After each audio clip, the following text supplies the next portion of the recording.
Commencé à taper dans mes mains et à me faire une raison. D'autant plus que bon, je le voyais continuer et être très agressif sur ses lignes. Et là, d'un seul coup, je le vois mettre une grosse relance en arrivant très vite. Alors qu'il n'avait pas forcément besoin de cette relance. Voilà, et là tout s'effondre, le pneu semi-slick le fait glisser, il perd le contrôle du vélo, il perd le contrôle de la machine et chute. Et je deviens champion du monde. Et là c'est l'explosion de joie. Voilà, et là c'est un règle accompli, l'accomplissement, une consécration. Et au bout de 10 ans de carrière, j'ai commencé, il y a 10 ans de ça, je finis ma 10e carrière avec un titre de champion du monde OG en France, entouré de toute ma famille, de tous mes supporters. Ouais, une carrière qui avait débuté avec un titre de champion de France cadet, une victoire en Coupe de France, et puis là tous les copains de l'équipe. Manu Hubert, l'entraîneur national, qui s'est pris une amende d'ailleurs de l'UCI, ouais, pour être venu te féliciter comme ça. Effectivement. J'y croyais, je me suis battu, je me suis préparé pour. J'ai attaqué, j'ai pris des risques, j'ai fait des erreurs. Je me suis préparé pour tout ça et être champion du monde en France, OG, comme à la maison, c'est incroyable. On peut pas avoir mieux. Je crois que je pourrais pas gagner une plus belle course de ma vie dans le reste de ma carrière. C'est pas possible. C'est fabuleux, j'y croyais pas.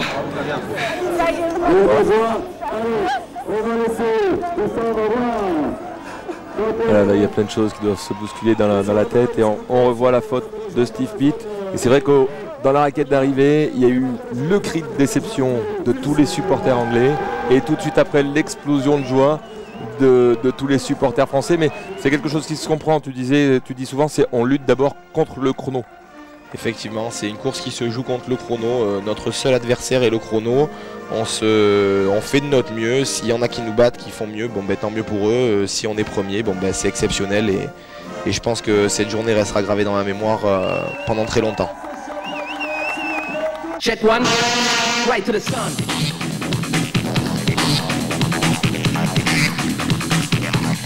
Right to the sun.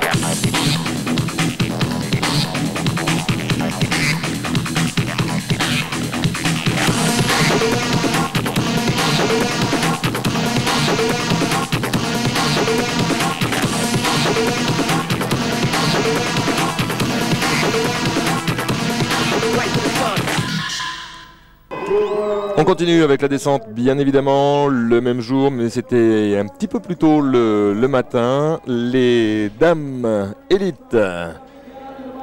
Conditions météo sympathique.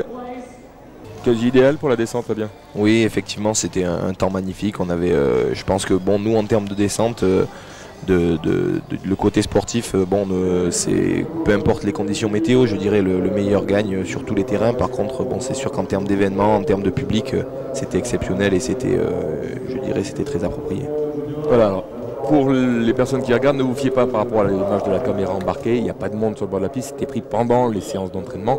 Par contre, le jour de la compétition, c'est vrai qu'à de nombreux endroits, c'était noir de monde.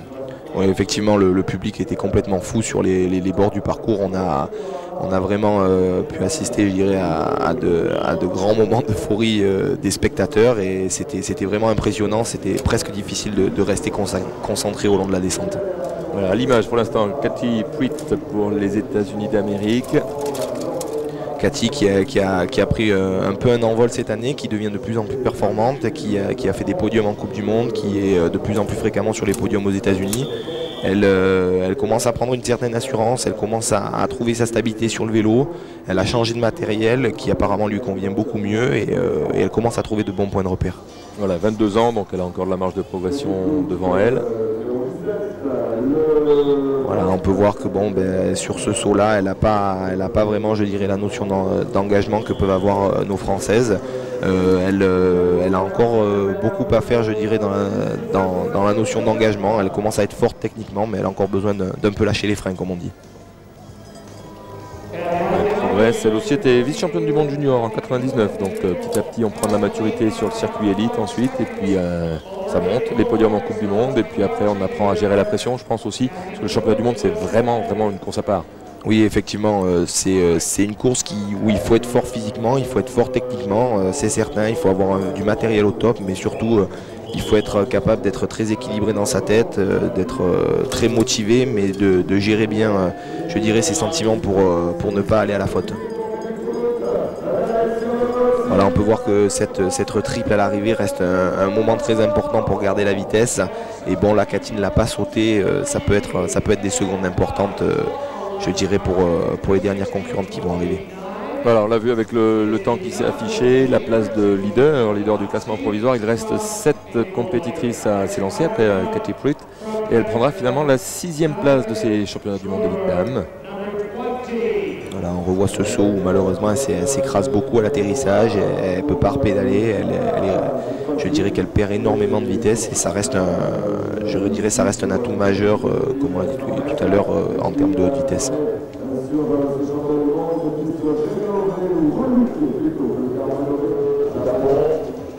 Myosu Emasa pour ce départ. Si la japonaise, là aussi une jeune compétitrice, 21 ans. Un tout petit gabarit qui a un vélo, bon je dirais, je ne suis pas sûr qu'il soit vraiment adapté pour elle puisqu'il est relativement grand, elle est toute petite et bon elle fait je pense du très bon travail déjà avec ce matériel là. Elle a beaucoup de mobilité, elle est très athlétique, elle est très mince, très musclée, très performante et très persévérante dans ce qu'elle fait. Elle a prouvé à multiples reprises qu'elle pouvait faire de très bons résultats et là on peut voir qu'elle nous fait un beau run où elle enroule les obstacles, elle enroule les virages je dirais de manière bien constante. Elle n'a pas l'air de se bloquer et bon je pense que pour les femmes c'est un atout qui est majeur. Voilà, et elle aussi a été championne du monde junior. Et effectivement. Encore. On retrouve toujours la même continuité au niveau des palmarès. Voilà, on peut voir qu'elle relance bien, qu'elle se groupe bien, elle s'écrase beaucoup moins sur le saut que ce qu'on a vu Cathy tout à l'heure. Elle rentre un peu à l'intérieur au virage, elle n'a pas écarté énormément la trajectoire. On peut voir que de ce fait elle arrive un peu bas au passage de la route. Mais bon, elle relance bien, on peut voir qu'elle a une bonne vitesse, elle tourne très bien les jambes. Le temps intermédiaire a parlé de lui-même, de toute façon, tout de suite.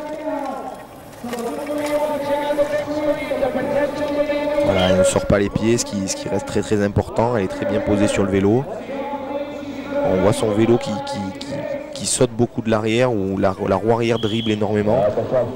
Donc bon, le réglage du vélo fait bien sûr partie de la compétition. Hein.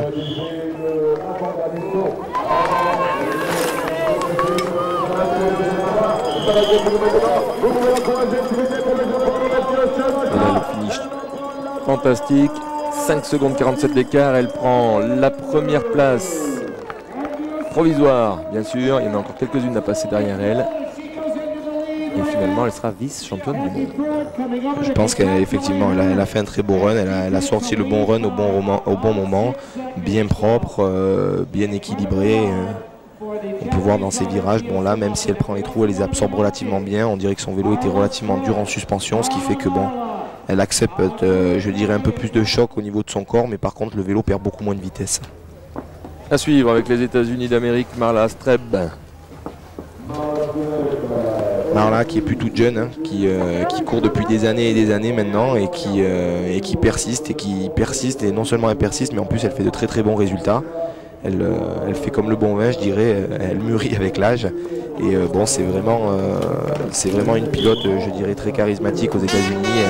Elle a eu les plus belles victoires, les coupes du monde et bon c'est le titre de champion du monde, je pense qu'il lui manque. Elle a même touché au cross-country, elle a été vice-championne du monde vétéran. Effectivement, mais là on a pu voir qu'elle s'est bloquée à l'entrée du passage raid, elle a perdu beaucoup de temps, elle s'est presque arrêtée. Voilà, on peut voir que dans la partie technique malheureusement elle est pas aussi vite que Mio et bon, malgré le fait qu'elle puisse se rattraper du temps sur la partie rapide, je pense que ça va rester difficile pour elle. On peut voir un saut là pas très bien amorcé, elle est partie beaucoup en arrière, elle s'est rattrapée en posant la roue arrière un peu plus tôt. Contrairement à Mio, elle a l'air un peu moins posée sur le vélo, par contre on peut voir là le saut très bien négocié, très bien posé avec beaucoup de vitesse.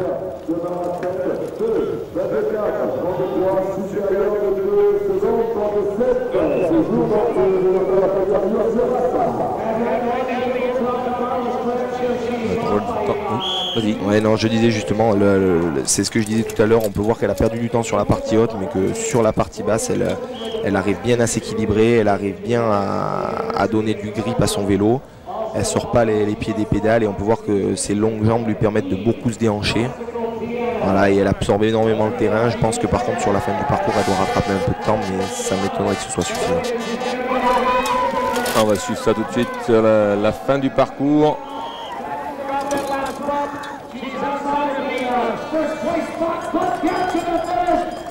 Voilà, on peut voir qu'elle a sauté le gros triple à l'arrivée, elle a bien enroulé la partie rapide, mais elle a perdu effectivement beaucoup de temps sur la partie technique. Deuxième à ce moment-là du classement, et elle finira quatrième de ces championnats du monde. 82, la en 6 mois, entre les arbres des spectateurs pour passer, progresser, c'est parti depuis 40 secondes pour Céline Gros, troisième du classement. Voilà, on peut voir l'erreur dont je parlais tout à l'heure, elle est partie un peu en arrière et bon, elle a eu de la chance de bien pouvoir se rattraper parce que l'atterrissage est relativement pentu. Voilà, un saut bien équilibré, les deux roues qui se posent bien quasiment en même temps. Céline Gros, on parlait de pression tout à l'heure, Céline Gros est de Morzine, donc juste à côté des G, ça veut dire que pour elle c'était un gros enjeu. Bien sûr tous les championnats du monde sont des gros enjeux, mais là encore plus de pression. Tu disais à certains moments qu'il était important de faire le vide dans sa tête, sinon on partait tout droit dès le premier virage. Oui, effectivement, je pense que pour Céline, c'est une course très très difficile puisqu'elle est de Morzine, donc juste à côté. Et bon, un championnat du monde, c'est déjà très dur, mais un championnat du monde à la maison, je pense que c'est énormément de pression. Je pense que l'essentiel pour elle, c'était de rester sur le vélo, d'arriver à faire un podium. Aller chercher une gagne, ça aurait demandé de prendre des risques, d'aller chercher des limites avec, je dirais, peut-être un peu incontrôlé et immaîtrisé. Donc bon, c'est un gros challenge pour Céline et je pense qu'elle a relevé avec beaucoup de passion, beaucoup d'amour et elle a fait, je pense, très plaisir à tout le public qui était venu la voir.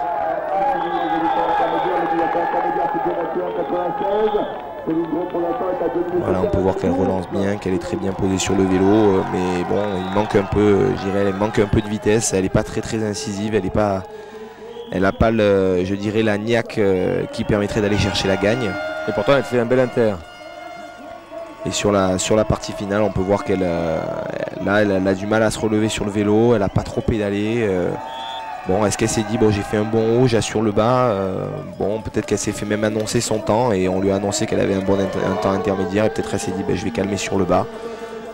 Bon, ça c'est des tactiques de course, c'est des choix, je dirais, stratégiques et bon, elle a fait sa course avec beaucoup de prestance, beaucoup de charisme et bon, comme je l'ai dit tout à l'heure, je pense que c'est quand même très bien pour elle de faire un podium à la maison.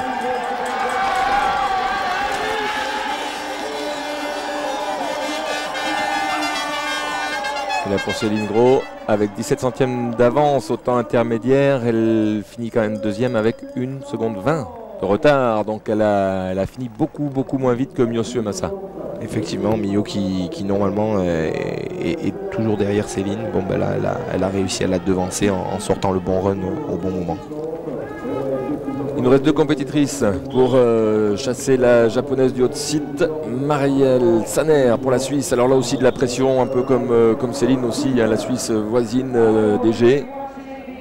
Oui, je pense que Marielle a préparé ce championnat du monde encore plus que Céline. Elle est encore plus motivée, elle est vraiment juste à côté à la frontière suisse. Et bon, c'était un gros challenge pour elle. Elle a je dirais la blessure d'Anne-Caroline Chausson et de Sabrina Jaunier et de Tracy Mosley qui étaient les trois grandes absences de ce championnat du monde.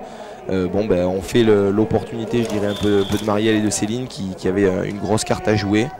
Et bon, Céline qui a préféré assurer, et on peut voir par contre Marielle qui cherche à un peu plus attaquer, qui va plus proche des limites, qui se déhanche beaucoup plus sur le vélo, qui relance, je dirais, le plus possible.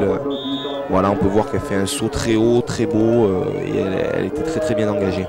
Elle a aussi une belle longévité, déjà vice-championne du monde en 97, elle est actuellement deuxième du classement UCI pour la saison 2004. Et on peut voir justement un temps intermédiaire d'un peu plus d'une demi-seconde en avance sur Miyo, donc elle a toutes ses chances. D'autant plus que je pense que sur la partie finale, elle a une carte à jouer puisqu'elle c'est quand même un gabarit, je dirais, qui est imposant pour la catégorie féminine. Et ben voilà, on peut voir justement une chute qui est un peu, je dirais, due à cette agressivité, à des appuis un peu trop forts par rapport à l'adhérence du terrain. Et on peut voir que la pression, aller chercher les limites, des fois ça nous amène à la chute. La volonté de trop bien faire. Voilà, la volonté de trop bien faire, effectivement.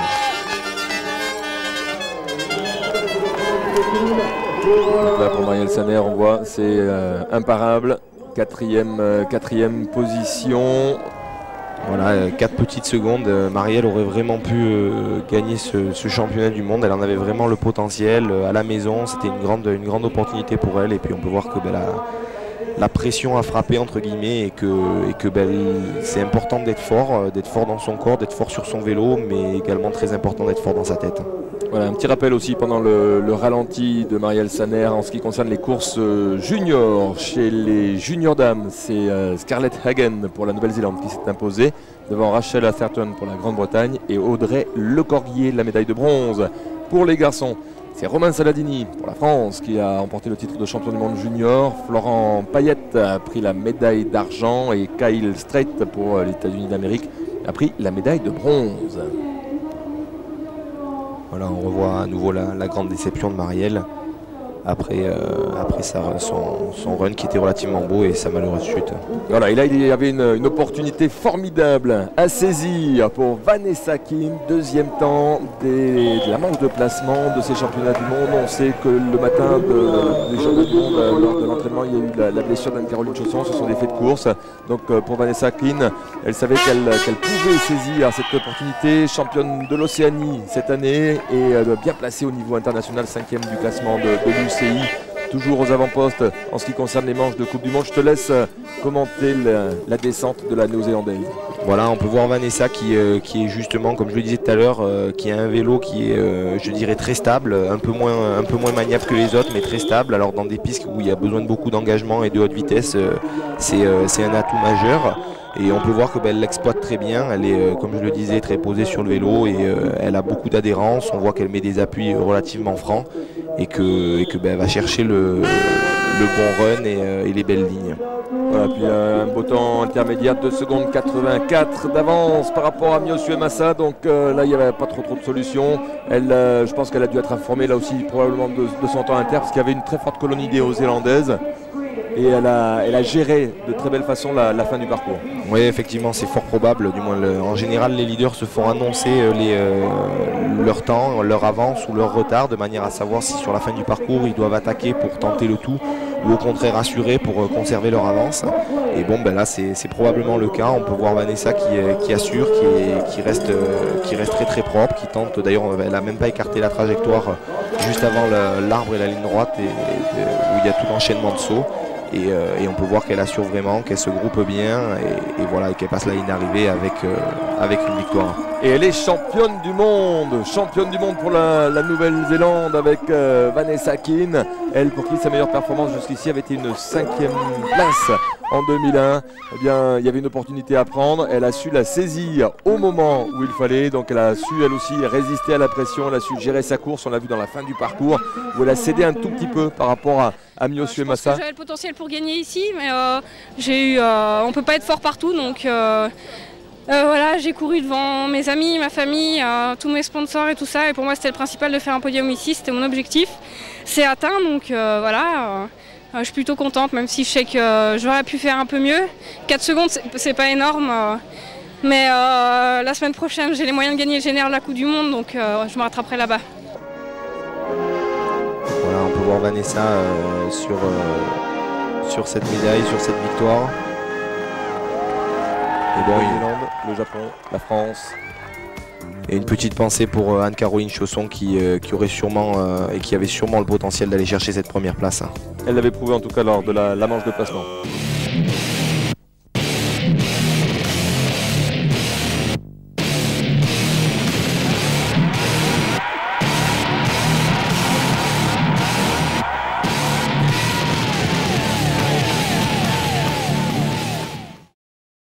Eh bien, on va continuer ensemble avec l'initiative de la station DG, avec le partenariat, la collaboration de VTT Mag pour réaliser ce DVD. On va continuer à vous faire vivre les temps forts avec Fabien Marel, les temps forts de ces championnats du monde 2004. Et on va rentrer tout de suite dans la méga fête, le méga événement, le méga temps fort en ce qui concerne ces championnats du monde, le Four Cross. Oui, le Four Cross qui est de plus en plus populaire, qui est un show magnifique de nuit avec des jeux de lumière et toute l'ambiance, je dirais, qui va avec ça. Et on va suivre maintenant la première demi-finale femme.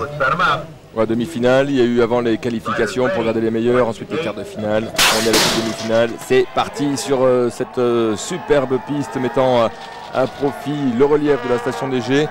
Remarquablement bien tracé, un très gros travail de par toute l'équipe des services techniques, l'équipe des traceurs. Et puis on voit qu'il y a déjà beaucoup de monde.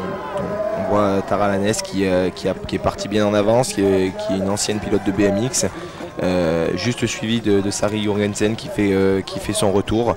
Elles sont toutes les deux, je pense, des grandes pilotes. On peut voir d'ailleurs que sur les enchaînements des sauts, elles sont nettement plus propres que les deux pilotes qui sont en train de les suivre. Oui, Tara qui a été championne du monde de dual slalom à l'époque, c'était il y a 6 ans de cela déjà quand même. Elle est toujours au plus haut niveau. Sari Jorgensen en effet, elle a marqué un petit break, mais elle aussi a été championne du monde junior de descente, 3e des championnats du monde de dual slalom. Les deux se qualifient pour la finale et Milos Massa sera 6e finalement de ces championnats du monde et Anneke Berten 7e. Les deux qui composaient le quatuor de cette première demi-finale dames sur cette soirée samedi soir. De l'ambiance, de la musique, de la lumière. On a pu voir le côté très sport du Four Cross où ils viennent justement tous à l'arrivée se serrent la main malgré, je dirais, la lutte qu'ils viennent de se donner. Et ça, je pense que c'est des bons moments et des grands gestes du sport.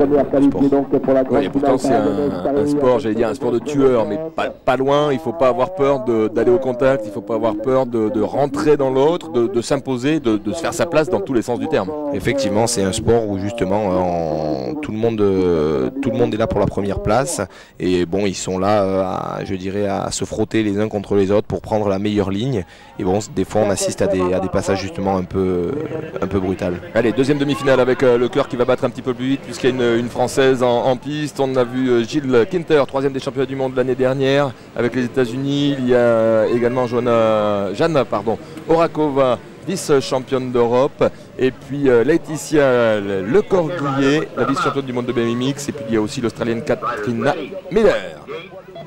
C'est parti pour les filles, et Katrina Miller qui se loupe le départ, mais de manière vraiment flagrante. Voilà, on peut voir Laetitia qui est bien placée à la sortie de la grille, mais qui est à l'extérieur.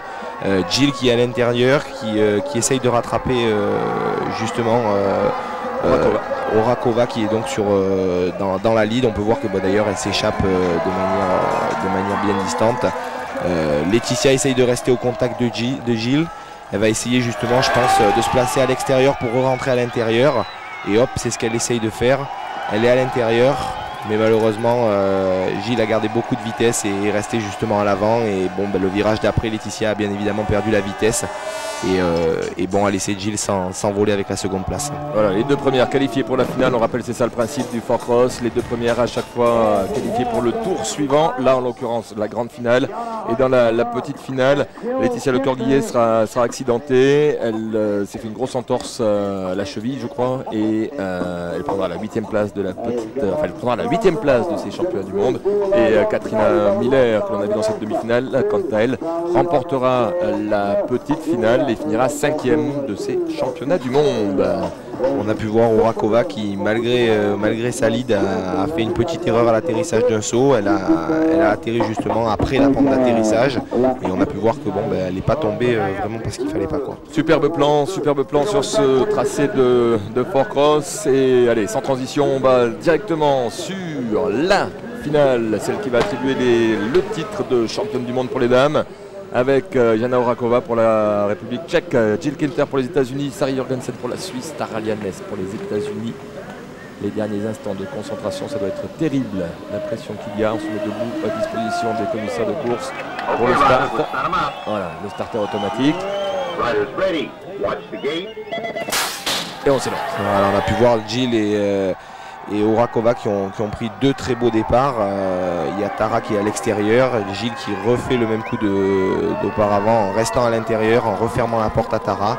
Et Horakova qui, comme en semi-finale, s'envole vers une autre victoire. Voilà, la vice-championne d'Europe, cette fois-ci va pouvoir aller sur la plus haute marche si du moins elle arrive à préserver son avance par rapport à Gilles Kinter. Déjà sur le podium l'année dernière, des podiums en Coupe du Monde aussi pour Gilles Kinter. Sari Jørgensen qui est à la lutte pour la place de 3 avec Tara Yannes.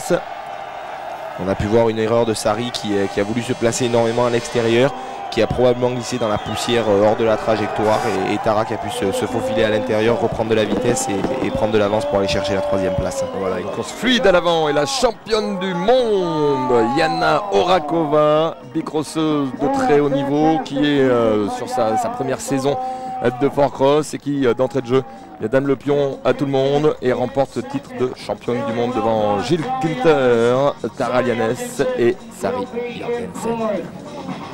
Je pense que Gilles a fait vraiment un très très beau run parce que bon, elle s'était bien placée, elle a fait une belle course. Malheureusement, je pense qu'elle a fait une erreur qui a été de laisser justement à Horakova la ligne intérieure au départ. Et bon, ça a fait, je dirais, ça a fait le bonheur d'Horakova pour prendre de la distance alors que Gilles et Tara se battaient pour la 2e et 3e place. Four Cross, les finales. Après les finales dames, on va retrouver les hommes. Alors même principe pour les hommes. Il y a les qualifications. Qualifications la veille, c'était vendredi à 18 h. Et on garde là les meilleurs. Les 64 meilleurs. 64 meilleurs, oui.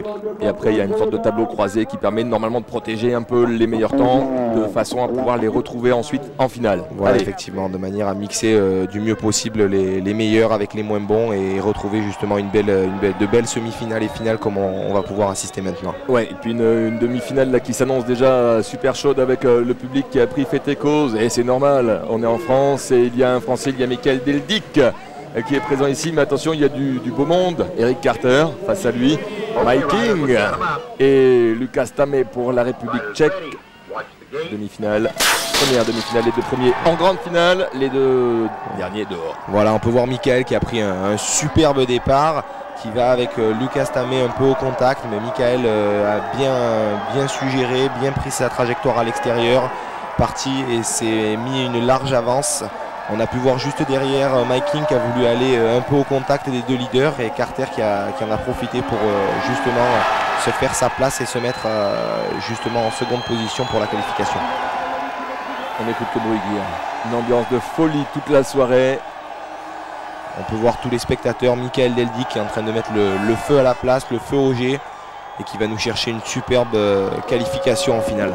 Ouais, et Michael Deldic là, qui a réussi à tenir Eric Carter sur cette demi-finale Eric Carter était placé parmi les favoris bien sûr. Alors bien évidemment il s'agissait de faire dans les 2 premiers, donc Eric Carter n'est peut-être pas allé au bout de son effort. On verra sur la finale ce que ça peut donner, mais en tout cas déjà un ascendant peut-être psychologique pour Michael Deldic sur ses adversaires. Pour cette demi-finale, Mike King et Lucas Tamé iront disputer la petite finale. Ils finiront sur ces championnats du monde respectivement 5e et 6e. On peut voir Michael justement qui avait choisi la